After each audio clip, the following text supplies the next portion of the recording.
des faux dieux qui allaient jusqu'en Israël. Et ils avaient de l'influence. C'est pourquoi quand vous regardez bien, le peuple de Dieu ne connaissait pas trop ces idolâtries-là. Mais au fur et à mesure ils s'approchaient à ces gens-là, ils commençaient à imiter. Ils disaient, hey, vos champs sont verts. Vos plantations sont vertes. Qu'est-ce que vous faites? Ils disent, oh non, nous avons notre Dieu. Nous prenons nos bébés, nous les brûlons au four. Ils disent, ah bon, c'est ça votre secret? Nous aussi, on prend nos bébés, on les brûle au four. Dieu dit, je ne vous ai jamais demandé de brûler des bébés au four. Vous commencez à imiter ces dieux-là. Je vous tournerai les dos. Je vous délaisserai parce que je ne vous ai jamais demandé de faire des choses que je ne vous ai pas demandées. Frères et sœurs, il y a beaucoup d'autres personnes, leurs yeux sont ouverts quand ils voient d'autres personnes qui ne connaissent pas le Seigneur prospérer. Vous ne savez pas les fruits. Vous ne savez pas comment ils font. Tu n'as pas besoin d'envier leur prospérité. Tu n'as pas besoin d'envier leur prospérité. Parce que toi, le Dieu de la prospérité est en toi. Le Dieu... Notre Dieu est plus réel que leur Dieu. Notre Dieu est plus réel que leur Dieu. Notre Dieu est plus réel que la bourse de New York. Qui a compris? Je disais qui a compris? Deux hommes de Dieu, Josué et Caleb, parmi les 10 qui ont distingué. Frère, vous savez que Dieu... suivez-moi ici, ne suivez pas tout ça. Dites à la personne à côté de toi, s'il te plaît, ne me parlez pas. Vous savez, parmi les 12, 2 seulement. Et les 2 là ont vu la même chose. Regardez-moi, quand ils sont arrivés dans cette terre promise-là, Canaan, les 12 ont vu la même chose. Qui m'entend? Les 12 personnes ont vu la même chose, mais ce qui était dans le cœur, c'est autre chose. Parmi ces 12, 2 seulement ont pris la décision de dire, nous avons vu ce que nous avons vu. Oui, il y a des géants dans ce pays. Oui, il y a des personnes qui semblent être des obstacles pour qu'on ait accès dans ce pays. Mais nous, on s'en fout de ces géants parce que celui qui est en nous est plus géant qu'eux. Les 2 là, ils viennent, ils donnent un rapport. Et les rapports qu'ils ont donnés, vous savez, ça les a coûtés. Ils ont donné le rapport que non, Dieu nous a dit qu'il nous a donné ce pays. Nous irons, notre Dieu nous donnera la victoire. Nous remporterons la bataille. Les autres 10 ont dit, nous sommes 10. Nous sommes la majorité. Comment vous pouvez dire de telles choses? Nous sommes vus comme des petits crapauds. Croyez-vous que nous allons remporter la victoire? Non, Moïse, retournons en Égypte. Mais les 2 ont dit, Josué et Caleb, ils ont dit, non, Moïse, ne les écoute pas. Nous croyons que Dieu nous donnera ce pays. C'est ça la foi. La foi, c'est voir autre que tout le monde. La foi, c'est s'allier avec Dieu. La foi, c'est se mettre du côté de Dieu. Tu peux te décider de te mettre du côté des circonstances. Vous savez, quand vous regardez parfois ta situation dans la vie, quand tu le regardes avec les yeux humains, tu as l'envie de répandre des larmes. Tu as l'envie de hurler. Tu as l'envie de dire toutes sortes de paroles négatives.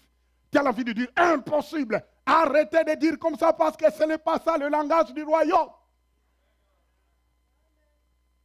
Qui a compris? Le langage du royaume, ce n'est pas impossible, mais c'est possible. Il y a un langage du royaume. Il y a un langage du royaume. Il y a un langage du royaume. C'est que Dieu est celui qui dira le dernier mot. Il y a un langage de... On est arrivé au 40e verset, s'il vous plaît. Allez-y, aidez-moi. 11e verset. Il dit, voici, l'arche de l'alliance du Seigneur de toute la terre va passer devant vous dans le Jourdain. Maintenant, prenez 12 hommes parmi les tribus d'Israël, un homme de chaque tribu. Et dès que les sacrificateurs qui portent l'arche de l'Éternel, notez bien, dès que les sacrificateurs qui portent quoi? L'arche de l'Éternel, qui est symbole de la présence de Dieu, le Seigneur de toute la terre, poseront la plante de quoi? Des pieds dans les eaux du quoi? Du Jourdain. Les eaux du Jourdain seront coupées, les eaux qui descendent d'en haut, et elles s'arrêteront en un morceau. Santo. Écoutez, ici, Josué est en train de dire, l'arche sera sur les épaules des sacrificateurs. Alors, en passant, vous savez que le même arche a causé la mort d'un certain monsieur qu'on appelle dans la Bible Isa. Pourquoi? C'est parce que Isa avait de bons motifs. Il avait des bons motifs. Ces motifs n'étaient pas impurs. Il voulait transporter l'arche à la place où ils ont préparé. Mais cette fois-ci, au lieu de le mettre sur les épaules, ils l'ont mis sur un chariot. Alors que l'arche n'a jamais été conduite par un chariot. Depuis le temps que l'arche était fabriquée, l'arche était toujours conduite transportée par les épaules. Et là, ils ont osé faire quelque chose qu'il ne fallait pas. Ils ont mis un chariot et puis ils étaient derrière. Et à un certain moment, les vaches, quand ils ont titubé, l'arche a failli tomber. Ils ont dit, ah! Son intention était bonne. Il voulait protéger l'arche de tomber. Mais la Bible dit qu'il est tombé mort. Pourquoi? Tout simplement parce que l'arche était toujours quelque chose qui était transporté sur les épaules. La gloire de Dieu ne peut pas habiter dans un animal. Regardez-moi, quelqu'un qui mène une vie n'importe comment, on peut l'appeler un homme animal. Il aura des difficultés de transporter la gloire de Dieu. Frères et sœurs, la façon dont tu mènes ta vie va déterminer la gloire de Dieu dans ta vie. Frère, que personne ne vous trompe. La façon dont tu transportes, la façon dont tu conduis ta vie va déterminer comment la gloire de Dieu va habiter en toi. Vous ne pouvez pas vivre comme monsieur et madame, tout le monde, après le dimanche, et croire que vous allez transporter la gloire de Dieu. Mais alors que la gloire de Dieu, c'est exactement la clé de la victoire dans chaque domaine. David est en train de prier en disant, Seigneur, ne m'enlève pas ton Saint-Esprit, ne m'enlève pas ta gloire, ne m'enlève pas parce que mieux vaut que je perde tout, sauf la gloire de Dieu. Parce que vous savez, la gloire de Dieu nous fait distinguer. C'était la gloire de Dieu qui a fait distinguer Joseph. Parmi les esclaves. Joseph était un esclave, mais parce qu'il avait la gloire de Dieu en lui, il a distingué.